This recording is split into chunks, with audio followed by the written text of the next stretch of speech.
નમસ્કાર, આપ જોઈ રહ્યા છો મંતવ્ય ન્યૂઝ। શહેરથી ગામ સુધીમાં હું છું આપની સાથે નંદની। સમાચારોની શરૂઆત કરીશું। અરવલ્લી માલપુરમાં બાળકી પર દુષ્કર્મનો પ્રયાસ થયો છે। માત્ર 8 વર્ષની બાળકી ભોગ બની છે। ઘરથી સામાન લેવા ગયેલી બાળકી પર હુમલો કરવામાં આવ્યો છે। દુકાનદાર ડુંગર તરફ બાળકી ખેંચી ગયો। બાળકીની બૂમાબૂમથી માતા દોડી આવી। માતાને આવતા જોઈને આરોપી ભાગ્યો। પરિવારે માલપુર પોલીસમાં ફરિયાદ નોંધાવી। પોલીસે તબીબી તપાસની કાર્યવાહી પણ હાથ ધરી છે।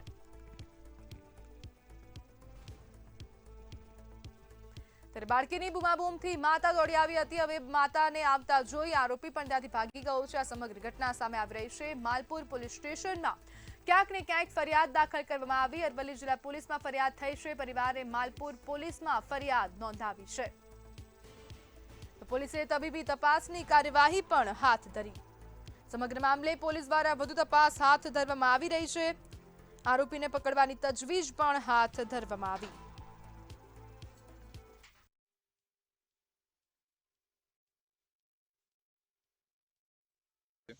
मी દોડેલી જી એટલે છોકરો હતો તો દોડીને નાના ભાઈ રમણભાઈ જતા દોડેલા એના પાહણે કપડો નતો લેગો પહેરતો ને પહેરતો જતો બોડું ચડ્ડું પહેરલું હતું અને આ છોકરીના ડુંગરામાં લુગડા વગર પડી હતી। પછી મેં ખોડામાં લઈને પૂછ્યું તો મારે કોઈ કશું જવાબ કર્યું નહીં અને પછી રોતી તો હું છું બેટા તો મને કાકે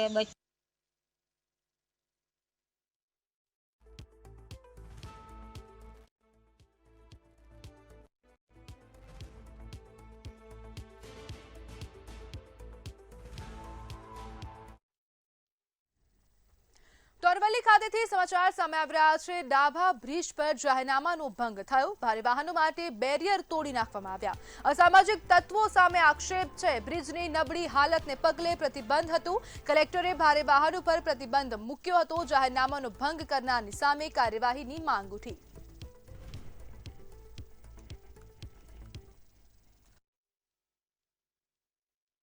બ્રિજ જે ખૂબ નબળી હાલતમાં છે અને તંત્ર દ્વારા આ બ્રિજને નબળો જાહેર કરવામાં આવ્યો છે અને કલેક્ટરશ્રીનું જાહેરનામું છે કે આ બ્રિજ ઉપરથી હેવી સાધન ના જવા જોઈએ। એના માટે ક્રેશ બેરિયર લગાવવામાં આવ્યા હતા, પણ બેરિયર પણ ટ્રકોવાળાએ કે હેવી સાધનો જઈને તોડી નાખ્યા છે। તો અહીં 24 કલાક અહીં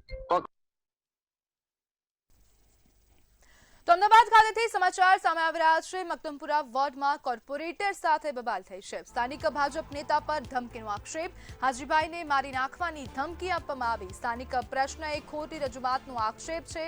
ભાજપ કાર્યકરો પર ઉશ્કેરણીનો આરોપ મૂકવામાં આવ્યો। વોર્ડ કચેરીમાં કાર્યકરોએ ગાળાગાળી કરી। મહિલા કોર્પોરેટરને પણ ધમકીનો ઉલ્લેખ છે। કોર્પોરેટરે બેજલપુર પોલીસમાં અરજી આપી।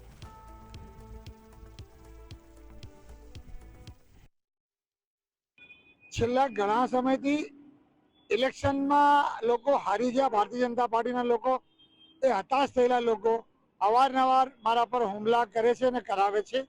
સાથે સાથે આજે કોંગ્રેસ પક્ષ દ્વારા જે અમે 4 કાઉન્સિલર એક ધારું કામ કરતા હોય, અમારી બહેનો સાથે અપમાનજનક શબ્દો બોલવા, લખવા, મીડિયામાં લખવા, ઓફિસ ઉપર વિડીયો ઉતારવી, અમારે કોર્પોરેશનની ઓફિસમાં આવીને અમને એન કેન પ્રકાર પરેશાન કરવા, જાણે આરટીઓમાં કે બીજી રેલવે સ્ટેશનમાં કે બીજી કોઈ જગ્યાએ તમારે લાયસન્સ કે કોર્ટમાં કે લોકોની વકીલો હોય છે, તમારે જામીન કરાવી છે, એ રીતના અહીંયા કોઈ પણ વ્યક્તિ આવે એમના સાથે ગેરમાર્ગે દોરવી, અમારી સાથે તોફાન કરાવવા। તો સુરતના ઉધના વિસ્તારમાં પાર્કિંગના વિવાદે હિંસક રૂપ ધારણ કરતા એડવોકેટ વિનોદ ગોહિલ પર જીવલેણ હુમલો કરવામાં આવ્યો હોવાનો આરોપ છે। અક્ષર એપાર્ટમેન્ટના પ્રમુખે દંડાથી માથામાં ગંભીર ઘા મારવાનો આક્ષેપ છે। લોહીલુહાણ હાલતમાં તેમને હોસ્પિટલ ખસેડવામાં આવ્યા। ઘટનાને લઈને વકીલોમાં ભારે રોષ ફેલાયો છે, જ્યારે પોલીસે ફરિયાદના આધારે તપાસ શરૂ કરી।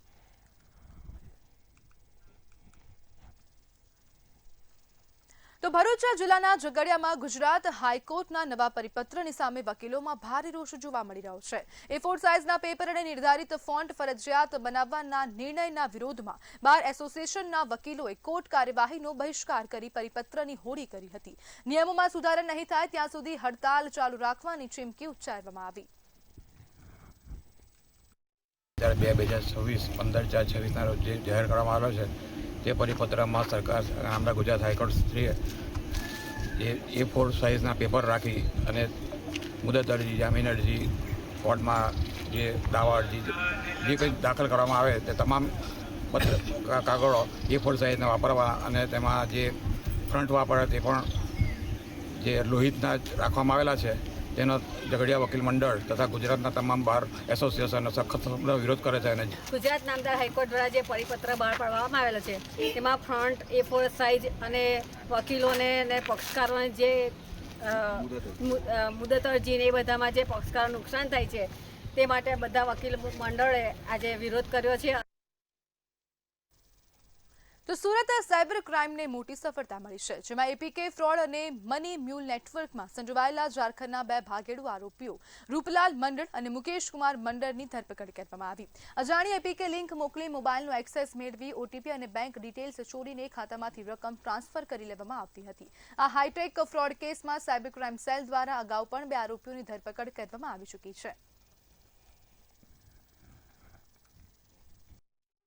અને ઝિયાઉર રહેમાન કરીને 2 આરોપીઓની ધરપકડ કરવામાં આવેલ હતી અને એમની ઇન્ટેરોગેશન મુજબ 2 આ કેસમાં જે મની મ્યુલ આરોપીઓ હતા તો એમની ધરપકડ કરવા માટે પછી ટેકનિકલ વર્કઆઉટ ચાલુમાં હતી અને ટેકનિકલ વર્કઆઉટ કરવાથી ખબર પડી કે જે બંને આરોપીઓ છે એ લોકો છેક 1800 કિલોમીટર દૂર ગિરિડીહ ઝારખંડમાં એમનું લોકેશન આવતું હતું. પછી આપણી ટીમ ત્યાં ગઈ અને લગભગ 4 દિવસ સુધી એ લોકોએ અલગ અલગ ભૂમિકા લઈ, અલગ અલગ રોલ લઈ અને હ્યુમન એન્ટ દ્વારા બંને આરોપીઓને શોધીને લોકલ પોલીસની મદદથી 2 પોલીસ સ્ટેશનના પોલીસની મદદથી એક ઓપરેશન કરીને બંને આરોપીઓને ધરપકડ કરી છે.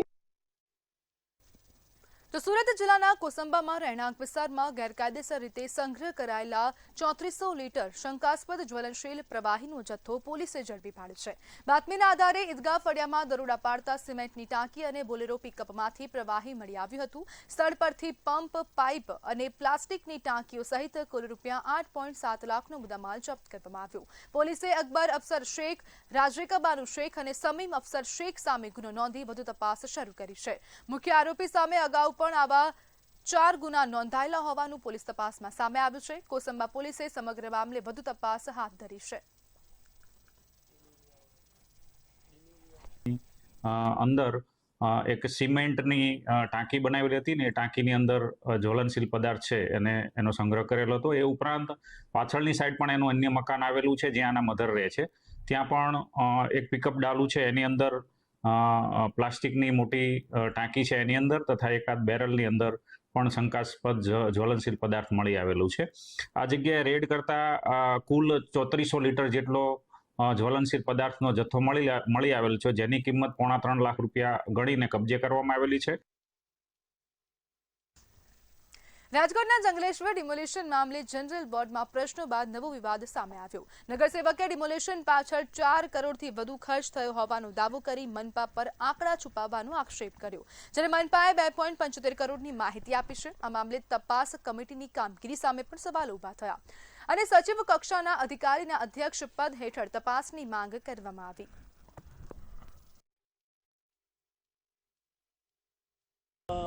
રાજકોટ મહાનગરપાલિકાની અંદર જનરલ બોર્ડની અંદર મને ઉડાવ અને જવાબ આપેલા હતા, જેનો આજે મને લેખિત જવાબ મળેલ છે.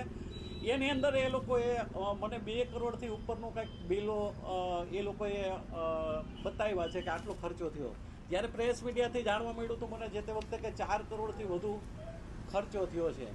આમાં પણ જે જવાબ આપ્યા છે એ બધા ગોળ છે અને જે રીતે પરફેક્ટ જવાબ મળવા જાય એવા કોઈ કે જે જંગલેશ્વર વિસ્તારમાં જે કાજુ કતરીથી માંડીને અમુકમાં તમામમાં ભ્રષ્ટાચાર થયેલો છે અને જે આ તપાસ સમિતિ નિમી છે તે એવું છે કે ઘરના ભૂવા અને ઘરના જાગરિયા.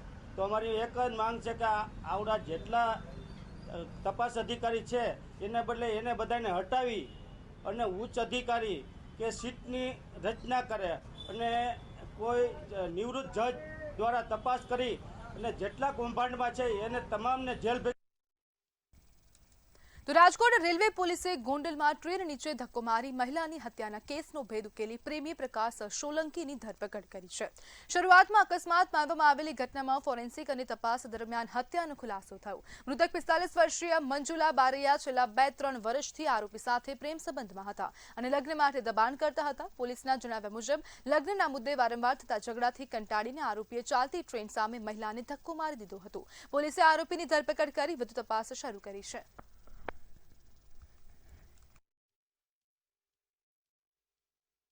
મંજુબેન પોતે પોતાના પતિથી અલગ રહે છે, એકલવાયુ જીવન જીવે છે અને ઘણા સમયથી આ પ્રકાશ સાથે તેને ઝઘડાઓ પણ થાય છે. જે લગ્નના દબાણ બાબતે આ બેન પ્રકાશ સાથે ઝઘડાઓ કરતા હોય છે, જેને અનુસંધાને તાત્કાલિક ટીમોને પ્રકાશને શોધી કાઢવા માટે મોકલવામાં આવે, જેથી ગોંડલ બી ડિવિઝન પોલીસ સ્ટેશનના સ્ટાફને સાથે રાખી ગોંડલમાંથી સદરુ પ્રકાશ કિશોરભાઈ સોલંકીને ઝડપી પાડી. રાજકોટ જિલ્લાના ધોરાજી સિવિલ હોસ્પિટલમાં બાળ રોગ નિષ્ણાંત ડોક્ટરની અછતને લઈને ચિંતા વધી ગઈ છે.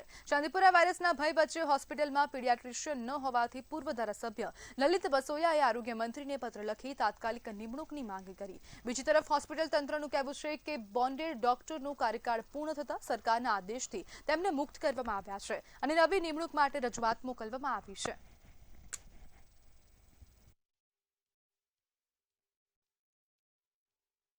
ચંદીપુરા વાયરસ બાળકોની અંદર ફેલાઈ રહ્યો છે, લોકો ભયભીત છે, ત્યારે આવડી મોટી સરકારી હોસ્પિટલમાં વખત રજૂઆતો કરવા છતાં પણ બાળ રોગ નિષ્ણાંત ડોક્ટરોની નિમણૂક કરવામાં નથી આવતી. જો તાત્કાલિક ધોરણે ધોરાજી સરકારી હોસ્પિટલમાં બાળ રોગ નિષ્ણાંત ડોક્ટરની નિમણૂક કરવામાં નહીં આવે અને સ્ટાફ ભરવામાં નહીં આવે તો કોંગ્રેસ પાર્ટી જન આંદોલનનો સહારો લેશે. મેં આજે રાજ્યના આરોગ્ય મંત્રીશ્રીને પત્ર લખી તાત્કાલિક ધોરણે ડોક્ટરની નિમણૂક કરવા માટે વિનંતી પણ કરી છે. અમારા ત્યાં બાળ રોગ નિષ્ણાતનો જે બોન્ડેડ કરાર હતો એ 28/7ના રોજ પૂરો થઈ ગયેલ છે. ત્યારબાદ અમે સરકારશ્રીમાં રજૂઆત પણ કરેલ છે અને દર મંગળ અને ગુરુ ડેપ્યુટેશનના ધોરણે જે એસડીએસમાંથી પ્રતિનિધિત્વ આવે છે અને સરકારશ્રીમાં આની અમે રજૂઆત કરી દીધી છે. આપણી પાસે પીડિયાટ્રિશિયન નહીં, હાલમાં પીડિયાટ્રિશિયન. રાજકોટના અજુડેમ ચોકડી નજીક આવેલી કનૈયા ડેરી ફાર્મમાં પોલીસે આરોગ્ય વિભાગને સાથે રાખી દરોડા પાડ્યા હતા. તપાસ દરમિયાન સ્થળ પરથી અખાદ્ય મીઠાઈનો જથ્થો અને શંકાસ્પદ ઘી મળી આવ્યું હતું. આરોગ્ય વિભાગની ટીમે કાર્યવાહી કરતા 95 કિલોગ્રામ જેટલી મીઠાઈનો જથ્થો નાશ કરવામાં આવ્યો. શંકાસ્પદ ઘી અને અન્ય સામગ્રીના સેમ્પલ લઈ તપાસ માટે વડોદરા લેબોરેટરીમાં મોકલવામાં આવ્યા છે. સમગ્ર મામલે ડેરી ફાર્મના માલિકની પણ પૂછપરછ હાથ ધરવામાં આવી છે. લેબોરેટરી રિપોર્ટ આવ્યા બાદ આગળની કાયદેસરની કાર્યવાહી કરવામાં આવશે.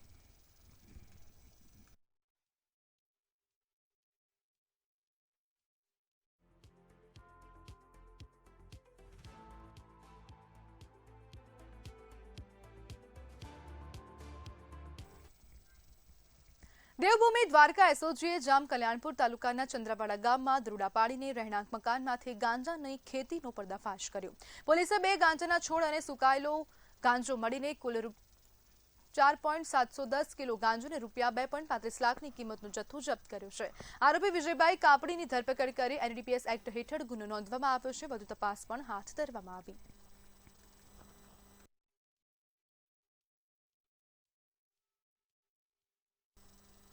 જૂનાગઢના ઐતિહાસિક સકરબાગ ઝૂમાં હાથથી ઉછારેલા 4 સિંહ બાળ પ્રથમ વખત ડિસ્પ્લે કેજમાં મૂકવામાં આવ્યા. 7 મહિનાથી વેટરનરી ડોક્ટરો અને સ્ટાફની દેખરેખ હેઠળ ઉછરેલા સિંહ બાળ હવે સંપૂર્ણ સ્વસ્થ છે. કેજમાં તેમની રમતગમત અને કુદરતી હરકતો પ્રવાસીઓને આકર્ષી રહી છે. ખાસ કરીને બાળકો અને પરિવાર સાથે આવતા મુલાકાતીઓ માટે આ 4 સિંહ બાળ મુખ્ય આકર્ષણ બન્યા છે.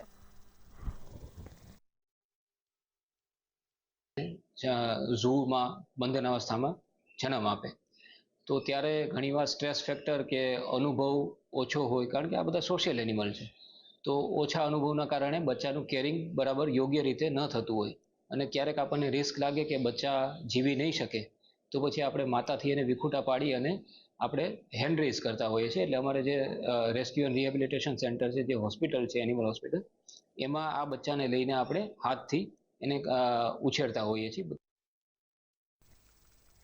વડોદરામાં એસએમસીએ વધુ એક વખત દરોડા પાડીને જવાહરનગર વિસ્તારમાંથી અંદાજે 4.30 લાખનો વિદેશી દારૂનો જથ્થો ઝડપી પાડ્યો. કાર્યવાહી દરમિયાન 35 થી 40 પેટી વિદેશી દારૂ સાથે 2 આરોપીઓને ઝડપી તેમની ધરપકડ કરવામાં આવી. સમગ્ર જથ્થો કબજે કરીને પોલીસે વધુ તપાસ પણ શરૂ કરી છે. આ કાર્યવાહી વચ્ચે સ્થાનિક જવાહરનગર પોલીસની કામગીરી સામે પણ સવાલો ઉભા થયા છે. જ્યારે એસએમસીએ ફરી એકવાર સફળતા મેળવી દારૂનો જથ્થો ક્યાંથી આવ્યો અને કોને પહોંચાડવાનો હતો તે સહિત સમગ્ર નેટવર્કની કડી શોધવા તપાસ તેજ કરવામાં આવી.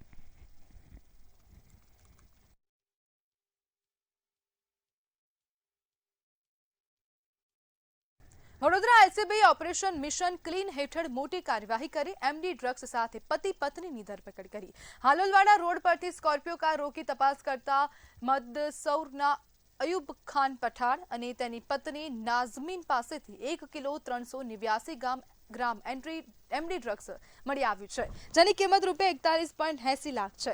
આરોપીઓ એમડી ડ્રગ્સ મંદસૌરથી લાવી અમદાવાદમાં વેચવાના હતા. પોલીસે કાર, મોબાઈલ અને રોકડ સહિત કુલ ₹51.19 લાખનો મુદ્દામાલ કબજે કરી એનડીપીએસ એક્ટ હેઠળ કાર્યવાહી કરી છે.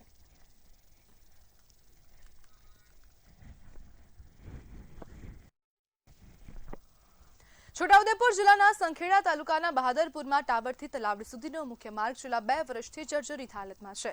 ઊંડા ખાડાઓના કારણે વાહન ચાલકો, વિદ્યાર્થીઓ અને ખેડૂતો મુશ્કેલીમાં મુકાયા છે. રસ્તા માટે ₹30 લાખની પ્રાથમિક મંજૂરી મળ્યા બાદ પણ વહીવટી મંજૂરી બાકી છે. ગ્રામજનોએ તાત્કાલિક પાકા રસ્તાના નિર્માણની માંગ સાથે તંત્ર સામે રોષ વ્યક્ત કર્યો.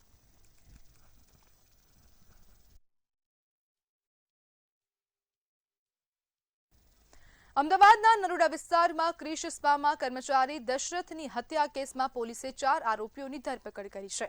પ્રાથમિક તપાસમાં નાના વિવાદ બાદ હત્યાનું કાવતરું રચાયું હોવાનું સામે આવ્યું. વિશાલ બરોડ સહિત 4 આરોપીઓ ઝડપાયા છે, જ્યારે મુખ્ય આરોપી પરેશ વિશ્વકર્મા હજુ પણ ફરાર છે. પોલીસે અલગ અલગ ટીમો બનાવી તેની શોધખોળ તેજ કરી છે. વધુ તપાસ પણ શરૂ કરવામાં આવી. આ બનાવનું કારણ આ છે કે વિશાલ અને એમને 2 મિત્રો વૈષ્ણવી અને ખુશ્બુ સાંજે 8 વાગે ત્યાં દિશા સ્પામાં આવ્યા હતા અને ત્યાં વૈષ્ણવી અને ખુશ્બુની ત્યાં વિક્ટિમ દશરથ મીના અને જે ફરિયાદી જનક છે એની સાથે થોડી જીપાજોડી થઈ. વિશાલને એવું બીક લાગી કે એની ગર્લફ્રેન્ડ વૈષ્ણવી જોડે આ મરણ જનારે જીવાજોડી કરી છે, તો એની ખાર રાખીને એ પોતાના 4 મિત્રો સાથે રાત્રે આવીને મારપીટ કરી છે.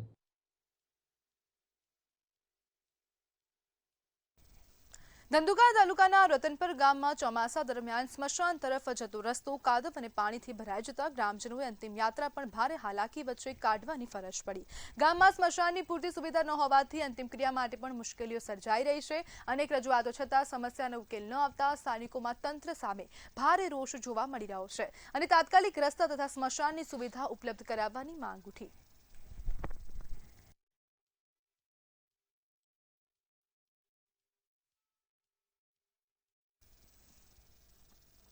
વડાપ્રધાનના આહવાન બાદ દેશભરમાં હર ઘર તિરંગા અભિયાનને વેગ આપવામાં આવી રહ્યો છે. અમદાવાદમાં પણ આ અભિયાન અંતર્ગત ભવ્ય તિરંગા યાત્રાનું આયોજન કરવામાં આવ્યું. આગામી 11 ઓગસ્ટે રાયપુરના બિગ બજારથી યાત્રાનો પ્રારંભ થશે, જેમાં શહેર અને પ્રદેશના આગેવાનો ઉપસ્થિત રહેશે. શહેરના તમામ વોર્ડમાં તિરંગા યાત્રા યોજીને દેશભક્તિના માહોલ સાથે અભિયાનને વધુ મજબૂત બનાવવામાં આવશે. સમગ્ર ભારતની અંદર આ દેશના વડાપ્રધાન આદરણીય શ્રી નરેન્દ્રભાઈ મોદીના આહવાનથી હર ઘર તિરંગા જે અભિયાન છે એને આગળ વધારવામાં આવી રહ્યું છે. ગત વર્ષની જેમ આ વર્ષે પણ અમદાવાદની અંદર એક યાત્રા 11મી તારીખે એક તિરંગા યાત્રા બિગ બજાર જે છે રાયપુર, ત્યાંથી લઈ રાયપુર દરવાજા, ચકલા અને ત્યાંથી સારંગપુર સુધીની એક યાત્રાનું આયોજન કર્યું છે. શહેર અને પ્રદેશના મહાનુભાવો આ યાત્રામાં જોડાશે. સાથે સાથે અમદાવાદના તમામ એટલે કે 48 વોર્ડમાં આ જ પ્રકારની જે યાત્રા છે એ યાત્રા કરવા માટેનું આયોજન. અમદાવાદના મણિનગર પમ્પિંગ સ્ટેશનમાંથી યુવકની શંકાસ્પદ હાલતમાં લાશ મળી આવતા ચકચાર મચી છે. પરિવારના જણાવ્યા મુજબ યુવક 3 ઓગસ્ટે મિત્રો સાથે ગયો હતો અને બાદમાં તેની લાશ મળી હતી. પમ્પિંગ સ્ટેશનમાં સિક્યુરિટી અને સીસીટીવી ન હોવાના આક્ષેપ સાથે મિત્રોના નિવેદનોમાં વિરોધાભાસ હોવાનો પણ પરિવારે દાવો કર્યો. પોલીસે અકસ્માતે મોતનો ગુનો નોંધ્યો છે. તપાસ પણ શરૂ કરવામાં આવી, જ્યારે પરિવારજનો તટસ્થ તપાસની માંગ કરી રહ્યા છે. ઘટના એ બની હતી કે અમારું અત્યારે અહીં રહીએ છીએ, અમારું જૂનું ઘર બહેરામપુરામાં છે. ત્યાં એનો મિત્ર હતો જે રાહુલ કરીને, એને એનો જન્મદિવસ હતો. એટલે એ છોકરાએ મારા દીકરાને ત્યાં આગળ ફોન કરીને બોલાવેલો હતો. એટલે ત્યાં ગયો હતો. પછી શું થયું ખબર નથી, પણ ત્યાંથી જે આ ઘટના બની ત્યાંથી ફોન આવ્યો કે ભાઈ તમારો દીકરો આ રીતે પડી ગયો છે. એટલે અમે બી પમ્પિંગ સ્ટેશનમાં, એટલે અમે લોકો તરત દોડતો તમે ત્યાં પહોંચ્યા અને કન્ડિશન બહુ જ ખરાબ હતી. ત્યાં એક તો દરવાજા બધા ખુલ્લા હતા, કોઈ સિક્યુરિટી હતી નહીં, અને ત્યાં બધી જગ્યા એવી હતી કે ભાઈ ગમે તે દુર્ઘટના બની શકે. યુવાનો ભેગા થઈને સમહાઉ અમદાવાદ મ્યુનિસિપલ કોર્પોરેશનના પમ્પિંગ સ્ટેશનમાં જતા રહ્યા અને ત્યાં આગળ અકસ્માત સર્જાયો. એક યુવાન ત્યાં આગળ જે ટ્રીટમેન્ટ પ્લાન્ટ અંદર પડ્યો અને એની દુર્ઘટનામાં મૃત્યુ થઈ. હવે આ દુર્ઘટનાની પાછળ ઘણા બધા પ્રશ્નો ઉપસ્થિત થઈ રહ્યા છે કે 2023માં જ એ જ પમ્પિંગ સ્ટેશને આવી એક દુર્ઘટના થઈ હતી અને એક વ્યક્તિનો જીવ ગયો હતો. ત્યારબાદ અમદાવાદ મ્યુનિસિપલ કોર્પોરેશને ત્યાં કોઈ સિક્યુરિટી નથી મૂકી. આ પ્રોપર્ટી જે છે અમદાવાદ મ્યુનિસિપલ કોર્પોરેશનની પ્રોપર્ટી કહેવાય, એમની પ્રિમાઇસીસ કહેવાય, ને એમની પ્રિમાઇસીસમાં આ લોકો દાખલ કેવી રીતે થયા એ મોટો. અમદાવાદના ઈસનપુર વિસ્તારની અંદર આવેલા જે પ્લાન્ટ છે, કોર્પોરેશનનો પ્લાન્ટ છે, અને હાલ ત્યાં તાળા મારી દેવામાં આવે છે. પરંતુ 3 તારીખની રાત્રે જે યુવાનો, ખાસ કરીને 4 જેટલા જે યુવાનોની વાત કરવામાં આવી છે, તે 4 યુવાનો જે આના 3 અલગ અલગ દરવાજે, તે પૈકીના કોઈ એક દરવાજેથી અંદર ઘૂસ્યા હશે અને ત્યારબાદ એક શંકાસ્પદ રીતે આ યુવક જે છે તેનું મોત થયું છે. પરંતુ જે પ્રમાણે અત્યારે પણ આપ જે દ્રશ્યોની અંદર જે જોઈ રહ્યા છો કે આ પ્લાન્ટ છે ત્યાં ફક્ત તાળા મારવામાં આવે છે. અહીંયા કોઈ સુરક્ષા વ્યવસ્થા રાખવામાં આવી નથી કે નથી આપને કોઈ એક વ્યક્તિ છે સુરક્ષા કર્મચારી તે જોવા મળતો. પરંતુ આ પ્લાન્ટની અંદર 3 જણા જ્યારે ઘૂસે છે તેમ છતાં પણ જો કોઈ જોનાર ના હોય અથવા તો સીસીટીવી પણ ના હોય અથવા એક જ સીસીટીવી હોવાનું વાત છે તે સ્થાનિકો કરી રહ્યા છે. સૌથી મહત્વની વાત એ છે કે એક વ્યક્તિ જ્યારે અહીંયા આવે છે ત્યાં સુધી અને તેનું મોત થાય છે ત્યાં સુધી કોઈ જોનાર નથી, પરંતુ કોર્પોરેશનની અંદર, કોર્પોરેશનની પ્રિમાઇસીસની અંદર આવી અને તેનું મોત થાય છે. આ મામલે હાલ કોંગ્રેસે પણ પત્રો લખ્યા છે અને જે તેના પરિવારજનો છે તે ન્યાયની માંગ કરી રહ્યા છે. કેમેરામેન રાજકુમાર મહેતા સાથે મીર દુધરેજા, મંતવ્ય ન્યૂઝ, અમદાવાદ. ગુજરાત સરકારના આદિજાતિ વિકાસ વિભાગ દ્વારા સિકલ સેલ એનિમિયાથી પીડિત દર્દીઓ માટેની મફત તબીબી સહાય યોજના હેઠળ છેલ્લા 4 વર્ષમાં 14,925થી વધુ દર્દીઓને ₹14.57 કરોડથી વધુની સહાય આપવામાં આવી. રાજ્યમાં વ્યાપક સ્ક્રીનિંગ, નિયમિત દવાઓ, ફોલોઅપ, નિષ્ણાંત ડોક્ટરોનું માર્ગદર્શન તેમજ જનજાગૃતિ અભિયાન દ્વારા સિકલ સેલના નિયંત્રણ અને નાબૂદી માટે સઘન કામગીરી હાથ ધરવામાં આવી રહી છે.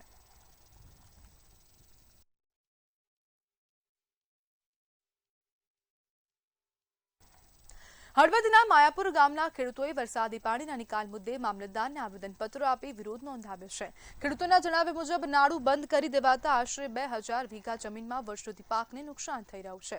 ખેડૂતોએ નારા લગાવીને યોગ્ય પાણી નિકાલની માંગ કરી છે અને સમસ્યાનું નિરાકરણ નહીં આવે તો આંદોલનની ચીમકી પણ ઉચ્ચારવામાં આવી. કુડા ધાંગધ્રા રોડ એ અત્યારે નવો બને છે અને એક બાજુ માળિયા બ્રાન્ચ કેનાલ છે.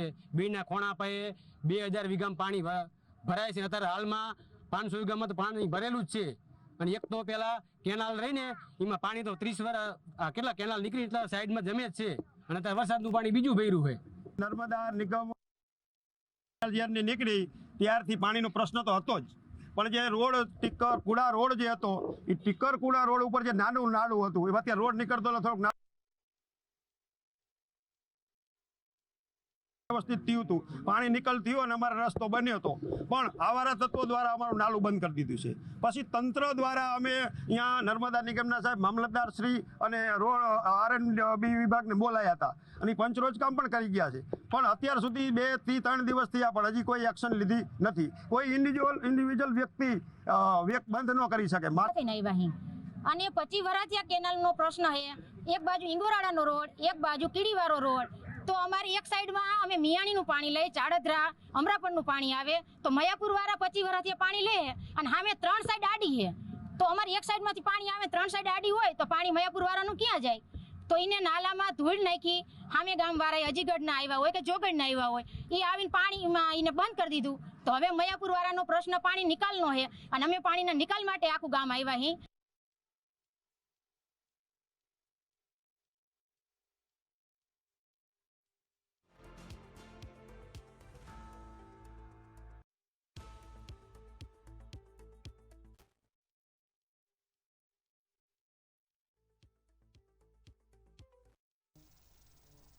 મોરબીના રંગપર વિસ્તારમાં સીઆઈડી ક્રાઇમે દરોડા પાડીને બંધ સિરામિક ફેક્ટરીમાંથી મોટા જથ્થામાં યુરિયા ખાતર ઝડપી પાડ્યું છે. કાર્યવાહી દરમિયાન 804 બેગ યુરિયા ખાતર મળી આવ્યું હતું. ખેતીવાડી નિયામક સાથે સંયુક્ત ઓપરેશન હાથ ધરી ફેક્ટરી અને મુદ્દામાલ સીલ કરવામાં આવ્યા. ખાતર ક્યાંથી લાવવામાં આવ્યું તેની તપાસ શરૂ કરવામાં આવી છે.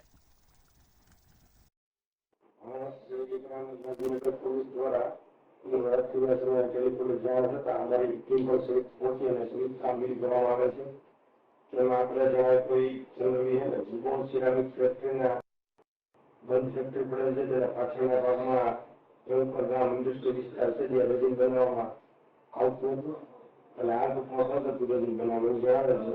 ત્યાં જરૂરી પૂની આપણે 431 બેગ, આઈપીએલની 75 બેગ, બીએસએફસીની 44 બેગ, વીકપોની 48 બેગ, કરમભાઈ ફર્ટિલાઇઝરની 19 બેગ અને જેએનએફસીની 47 બેગ કરીને 804 બેગ